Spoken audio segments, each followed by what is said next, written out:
बद्री बाबू आज बहुत दिनों के बाद घर आए हैं। अचानक इतने दिनों बाद उनको देखकर मैं भी अचंभित हूँ। आइए बद्री बाबू, आज बहुत दिनों के बाद आना हुआ। क्या बात है? आपकी तबीयत तो ठीक रहती है ना? मैंने प्रश्नवाचक के साथ वार्तालाप शुरू की। अरे हाँ हाँ, मैं बिल्कुल ठीक हूँ। बस यूं ही समझ, कुछ समय से व्यस्त चल रहा था। आप सुनाइए मास्टर जी, आप कैसे हैं? मास्टर जी उपनाम बद्री बाबू का ही दिया हुआ है। दरअसल मैं नगर निगम के कार्यालय में एक मामूली सा क्लर्क हूँ और बद्री बाबू वहाँ के बाबू हैं। लेकिन मेरी रुचि सामाजिक कार्यों और गतिविधियों पर ज्यादा होने की वजह से मुझे मास्टर जी बुलाने लगे। मेरी मुलाकात बद्री बाबू से यही कोई 5 वर्ष पहले तब हुई, जब कार्यालय के काम के सिलसिले में मुझे बद्रीनाथ मिश्रा उर्फ बद्री बाबू के पास जाना पड़ा। तब वे दूसरा कार्यालय संभालते थे। बद्रीनाथ जी वैसे दिल के हैं तो बहुत अच्छे, लेकिन जासूसी उनके दिमाग में घुसी हुई है।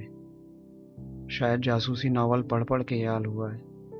किस कार्यालय में क्या चल रहा है ये जानने का उनको बड़ा शौक रहता है, और इससे इनका समय भी कट जाता है। बहरहाल पिछले 3 वर्षों से बद्रीनाथ मिश्रा जी हमारे ही कार्यालय में बाबू की हैसियत से कार्य कर रहे हैं, और तभी से मेरी और उनकी अच्छी जमती भी है। कभी वो मेरे घर आ जाते हैं तो कभी मैं उनके घर चला जाता हूँ। आज रविवार का दिन है, खुशनुमा मौसम है।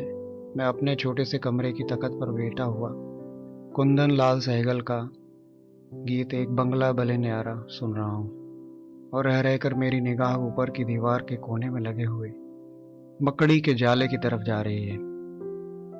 इतने में कमरे की घंटी बजती है और बद्रीनाथ मिश्रा जी का आगमन होता है। उम्र 49 साल, कद लगभग 5 फीट 8 इंच का होगा। चेहरा लंबा, हल्की सी दाढ़ी और मूछ, बाल मध्यम आकार के, और वजन लगभग 70 किलो का होगा। देखने में बद्रीनाथ जी ठीक ठाक दिखते हैं। चूंकि बाबू हैं इसलिए लोग उनका खौफ भी खाते हैं। मास्टर, तुम यहाँ गाने सुन रहे हो और बाहर क्या हो रहा है तुमको कुछ पता भी है? बद्रीनाथ जी ने कुछ तीखे स्वर में पूछा। बाहर? बाहर भला ऐसा क्या हो गया जो मुझे मालूम होना चाहिए? मैंने भी प्रत्युत्तर में प्रश्न दाग दिया। अरे मास्टर, तुम भी ना। हाथ में पकड़े हुए झोले को एक किनारे रखते हुए बद्री बाबू तखत के बाजू वाली कुर्सी में अपनी तशरीफ टिका के बैठ गए। मैंने पान मंगवाने का इशारा किया और फिर पानी का गिलास थमाते हुए पूछा, हाँ तो आप क्या कह रहे थे? बाहर क्या हो रहा है? मास्टर, वो जो 2 गली छोड़ के पानी की टंकी है ना, उसके बाजू में एक पुरानी व्यायामशाला है। यहाँ अक्सर लड़के सुबह शाम कुश्ती सीखने और कसरत करने जाते हैं। मैंने कहा, हाँ वो तो मुझे मालूम है, पर तुमको ये नहीं मालूम कि वहां कल रात चोरी के इरादे से कोई घुसा था। लेकिन आश्चर्य कि ना तो व्यायाम का ताला टूटा और ना ही कोई और जगह है जहां से कोई घुस सके। मैंने तपाक से पूछा, यदि ताला नहीं टूटा तो ये कैसे पता कि कोई चोरी के इरादे से घुसा था? अरे मास्टर, वहां का सारा सामान अस्त व्यस्त था। क्या कोई सामान चोरी भी हुआ? नहीं, कोई सामान चोरी नहीं हुआ, पर कोई तो है जो घुसा था। अरे आप भी कहाँ की बातें लेकर बैठ गए। छोड़िए ना चोरी चकारी की बातें। आपके लिए बढ़िया सा कलकतिया पान मंगवाया है। इतने में मैं बाबू के लिए चाय चढ़ाने चला गया। वापस आकर देखा तो बाबू किसी उहापोह में लगे हुए थे, जैसे 10वीं की परीक्षा के सवाल का हल ढूंढ रहे हो। बाबू क्या हुआ? अभी भी उस चोरी के बारे में सोच रहे हैं क्या? मैंने आश्चर्यचकित मुद्रा में सवाल ठोक दिया। हाँ मास्टर, मैं समझ नहीं पा रहा हूं कि यदि उस व्यायामशाला में आने जाने का एक ही रास्ता है जिसमें ताला डला हुआ है, तो फिर आखिर चोर अंदर घुसा कैसे? हो सकता है उसके पास डुप्लीकेट चाबी हो और वो आराम से ताला खोल के अंदर घुस गया हो और फिर आराम से बाहर चला गया हो। हाँ हो सकता है, लेकिन जब चोरी के इरादे से घुसा था तो फिर उसने चोरी क्यों नहीं की? अरे बाबू, क्या पता उसका दिमाग आपकी तरह तेज ना चलता हो। मैंने ताना देने के लहजे में बाबू के सामने गर्मा गर्म चाय का प्याला सरका दिया। बाबू मेरी तरफ एकटक देखकर चाय की तरफ मुंह कर लिए और मैं मन ही मन मुस्कुरा रहा था। अच्छा बद्री बाबू, आपको क्या लगता है क्या हुआ होगा?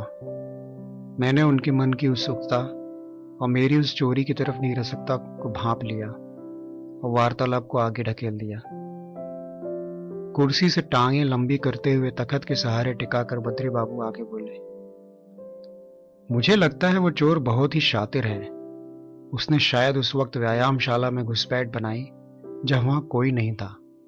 संभवतः उसको बाहर निकलने का समय न मिला हो और दरवाजा रात में बंद करके सब चले गए हों। फिर जब सुबह दरवाजा खुला तो मौका पाके वो चंपत हो गया, इस डर से कि कहीं रंगे हाथों न पकड़े जाऊं। वाह बाबू, आपका दिमाग तो चाचा चौधरी से भी तेज चलता है। मैं जोर से हंसने लगा। बाबू गंभीर होते हुए, अच्छा तो तू ही बता दे फिर क्या हुआ होगा। अरे बाबू, मैं क्या जानूं, वो चोर जाने और उसका काम। अरे वाह, ऐसे कैसे वो चोर जाने? हम एक जिम्मेदार नागरिक हैं तो हमारा भी तो कोई फर्ज बनता है कि नहीं? फर्ज? अरे बाबू, ये काम तो पुलिस का है ना, वो ढूंढेगी उस चोर को। आप क्यों सर खपाते हैं अपना इसमें? मास्टर, यदि पुलिस इतनी ही मुस्तैद होती तो फिर बात ही क्या थी। खैर चलो, चाय पी के थोड़ा टहल के आते हैं व्यायामशाला तक, देखें तो जरा क्या हो रहा है वहां। मैं जब आज वहां से आ रहा था तो कुछ लोग इकट्ठा खड़े थे। हो सकता है चोर का कुछ पता चला हो। बद्री बाबू ने मुझे जल्द से जल्द तैयार होने के लिए आंखों से इशारा किया। अब मैं भला उनकी बात कैसे टालूं?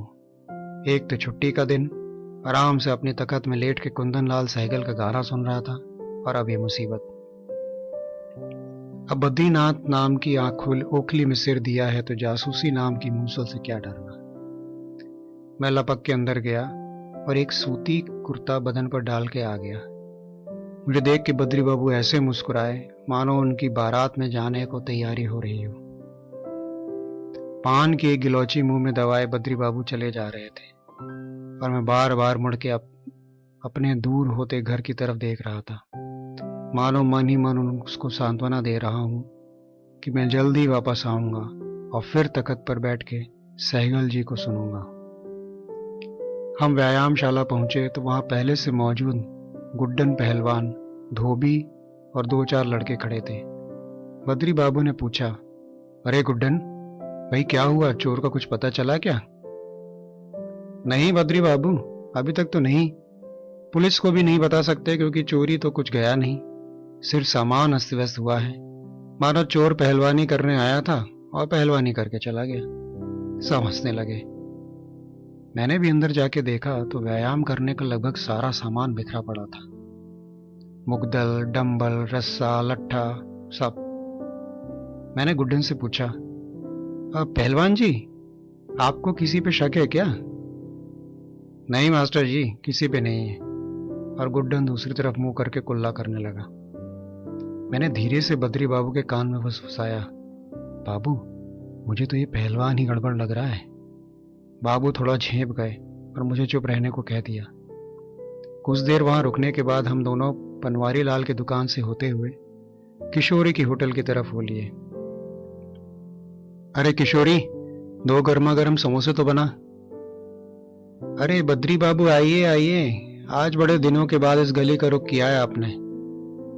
किशोरी और बद्री बाबू पुराने परिचित हैं। बद्री बाबू अक्सर किशोरी की होटल में चाय और समोसे खाने आते रहे हैं। कभी कभी मैं भी उनके साथ आ जाया करता हूं।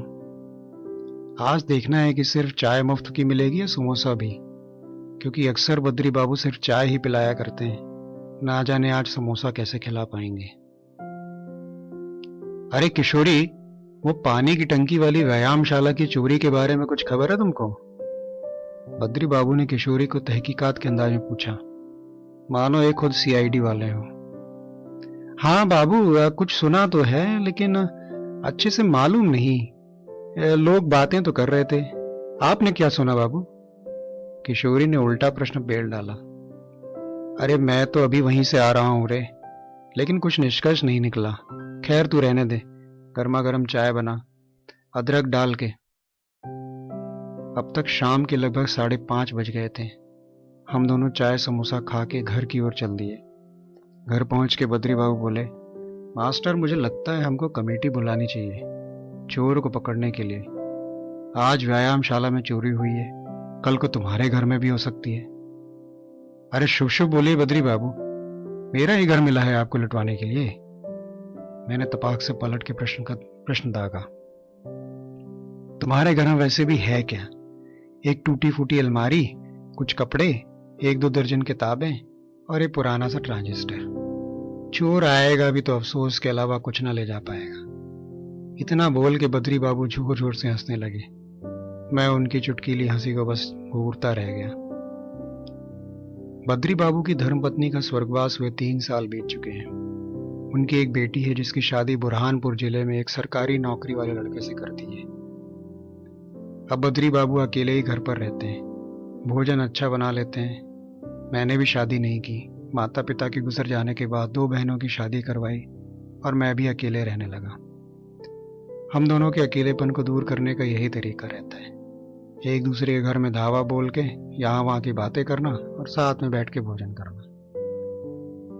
अरे मास्टर, ये तो बताओ आज रात के भोजन में क्या बन रहे हैं?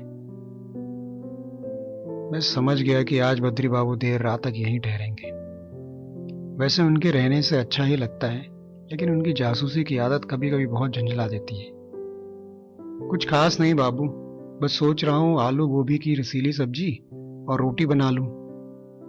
अरे तुम क्यों बनाओगे, मैं तुम्हारी मदद करूंगा। तरकारी मैं काट दूंगा और आटा भी मैं ही लगा दूंगा। मानो बद्री बाबू ने बड़ा एहसान कर दिया मुझ पर। जैसा आप ठीक समझे बाबू। सामने उत्तर की तरफ की दीवार में टंगी लगभग 15 साल पुरानी घड़ी, इसके आसपास मकड़ी का जाल भी लगा हुआ था। उसमें अब तक 7 बज चुके थे। मैंने समय देखने के लिहाज से गर्दन घुमाई तो बद्री बाबू बोल पड़े। अरे समय ना देखो मास्टर, अभी तो पूरी रात बाकी है। मतलब ये कि तुमसे ढेर सारी बातें जो करनी है। अच्छा, मैंने अनभिज्ञता के स्वर में जवाब दिया। अच्छा सुनो, तुमने गौर किया है उस व्यायामशाला के पीछे एक खिड़की है जिसमें लोहे की सरिया लगी हुई है और जिसकी एक सरिया टूटी भी है। हाँ तो, मैंने आश्चर्य भरे स्वर में बोला। मतलब ये कि हो सकता है कि चोर उस खिड़की से अंदर आने की कोशिश कर रहा हो, लेकिन फिर भी वो अंदर ना आ सका और इस चक्कर में एक सरिया भी तोड़ डाली उसने। बद्री बाबू, वो खिड़की मात्र 2 फुट की होगी और उससे चोर क्या कोई चूहा भी नहीं आ सकता। आप भी ना क्या क्या सोचते रहते हैं। अच्छा तो बता कि फिर चोर कहां से आया होगा अंदर? मुझे क्या मालूम बाबू, मुझे तो लगता है कि कहीं आप मुझे ही न चोर घोषित कर दें कल सुबह तक। बद्री बाबू मेरी तरफ देखते रह गए। हम दोनों ने स्वादिष्ट भोजन किया और फिर टहलने के लिए सड़क पर निकल पड़े। बद्री बाबू को टहलने और अपने स्वास्थ्य का ख्याल रखने का शौक था और मैं थोड़ा आलसी किस्म का व्यक्ति था, पर फिर भी जब भी बद्री बाबू आते तो उनके साथ टहलने निकल जाता था। बाबू आप ठीक से तो हैं ना घर पे? कोई तकलीफ या परेशानी तो नहीं आपको? क्यों रे मास्टर, ऐसा क्यों पूछ रहा है? नहीं ऐसे ही बाबू, मुझे कभी कभी आपकी फिक्र होती है ना। नहीं कोई दिक्कत नहीं है मास्टर, मैं बिल्कुल ठीक हूँ। बद्री बाबू दिल के बहुत अच्छे इंसान हैं। वक्त की मार ने उनको अकेला कर दिया, वरना जब तक उनकी धर्मपत्नी थी तब तक बहुत ख्याल रखते थे उनका और परिवार का भी।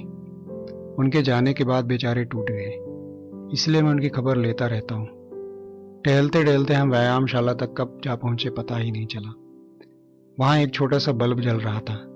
हमने सोचा चलो जाके देखते हैं, क्या पता कुछ सुराख मिल जाए। हम दोनों उस खिड़की के पास जा पहुंचे जिसकी एक सरिया टूटी हुई थी। बद्री बाबू तांग झांक के इरादे से खिड़की के अंदर झांकने लगे।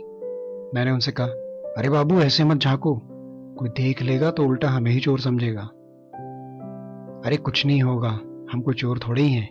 बाबू का जवाब सुनकर मैं चुप हो गया। मैं कुछ सोच ही रहा था कि बद्री बाबू तपाक से उछल पड़े और बोले, मास्टर मास्टर, वो देखो चोर। कहाँ कहाँ? मैंने भी चिल्ला के पूछा। अरे वो देखो, रेत की बोरी के पीछे कुछ हलचल दिख रही है। जब मैंने ध्यान से अपनी आंखें मल के देखा तो मुझे भी कुछ हिलता हुआ नजर आया। एक बार तो मैं डर गया कि कहीं भूत प्रेत तो नहीं। फिर मेरे सात्विक मन में मुझे समझाया, अरे मास्टर, भूत प्रेत देर रात में निकलते हैं, रात को 9 बजे नहीं। मैंने भी अंदर ही अंदर हामी भर दी। लेकिन बाबू वो क्या हो सकता है? शायद चोर वहां छुप के बैठा है, बोरियों की आड़ में। मैंने भी सर हिलाया कि हाँ, हो सकता है, ऐसा ही कुछ हो। बाबू चलो पुलिस को खबर करते हैं। अरे पुलिस से पहले गुड्डन पहलवान को खबर करते हैं। वो 2-4 पहलवानों को लाएगा और उस चोर को खुद ही मरम्मत कर देगा। तुम ऐसा करो, यहीं रुक के चोर पे नजर रखो, मैं दौड़ के गुड्डन को खबर करता हूँ। मेरे पास हामी भरने के अलावा और कोई रास्ता नहीं था, क्योंकि गुड्डन को बद्री बाबू ही अच्छे से जानते थे और मुझे उसका घर भी नहीं पता था। बद्री बाबू ऐसे दौड़ लगा के गए जैसे उनकी दूसरी शादी का रिश्ता आया हो घर में। और यहाँ मेरी हालत पतली हो रही थी कि कहीं चोर निकल के बाहर ना आ जाए और मेरा कीमा न बना दे।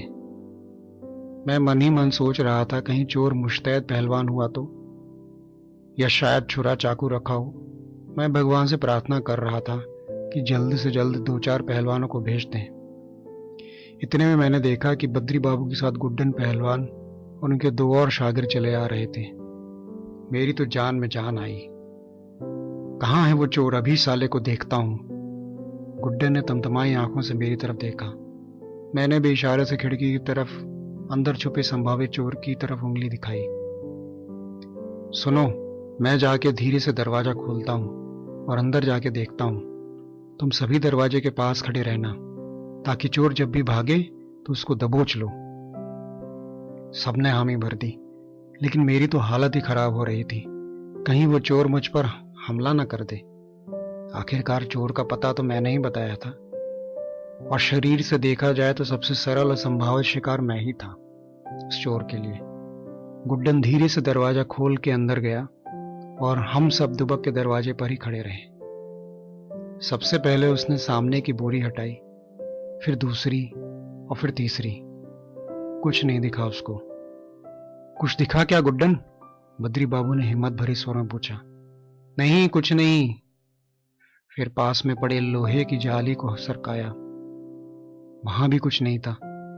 इतने में हम सब भी अंदर हो लिए कि आखिर चोर गया कहां। मास्टर जी, आपने अच्छे से देखा था ना चोर को? मैं और बद्री बाबू एक दूसरे को मुंह देखने लगे।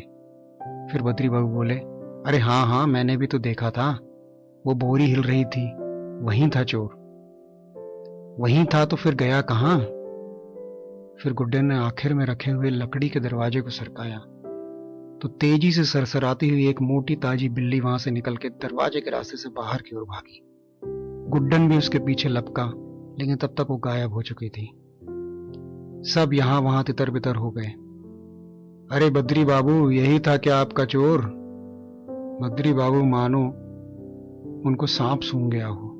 समझ नहीं पा रहे थे कि चोर को समझने में उनसे गलती हो गई या जासूसी कुछ ज्यादा ही सर पर चढ़ गई थी। सब ठहाके मार मार के हंस रहे थे और बद्री बाबू खड़े खड़े अपना सर खुजा रहे थे।